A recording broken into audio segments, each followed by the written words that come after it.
Est-ce que ça serait le temps de changer le sable de mon filtreur? Si tu as de la difficulté à maintenir ton eau belle, tu as souvent des problèmes d'algues, c'est probablement parce que ton sable ou ton verre est dû à être changé. Maintenant, on va regarder ensemble, étape par étape, comment on fait notre changement de sable. Premièrement, on s'assure que notre moteur est bien éteint ou, encore mieux, on s'assure de le faire en début de saison avant même d'avoir envoyé de l'eau dans notre sable. Donc, on s'assure que notre sable est sec. On éteint notre moteur, on retire le collet autour de la tête du filtreur, on retire la tête du filtreur.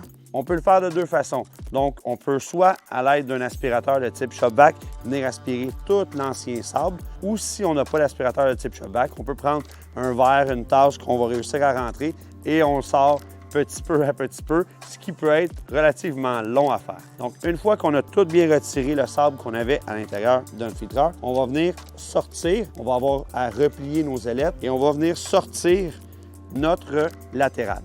Donc, très important, on va venir inspecter notre latéral, s'assurer qu'il est en bon état, qu'il n'y a rien de fissuré avant justement de remettre le nouveau sable. S'il y a des pièces à changer, on les change tout de suite. Donc, on va bien rincer l'intérieur de notre filtreur.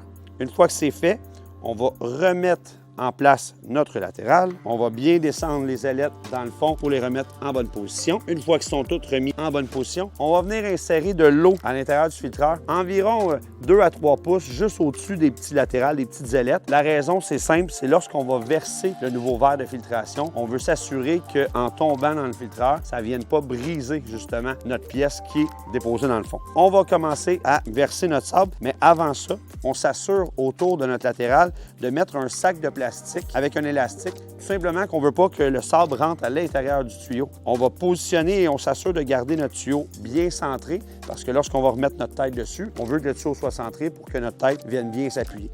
Donc, une fois que ça c'est fait, on va verser notre quantité de sable, quantité qui peut varier de 3 à 6 poches, tout dépendant de la grosseur de votre filtreur. Pour savoir de quelle grosseur vous avez besoin, vous pouvez regarder tout simplement sur votre collant. Ça va être indiqué en livre la quantité que vous avez besoin pour pouvoir acheter la bonne quantité de sable. Une fois que tout ça est fait, qu'on a mis notre sable à l'intérieur, on va remettre notre tête, on va remettre notre collet.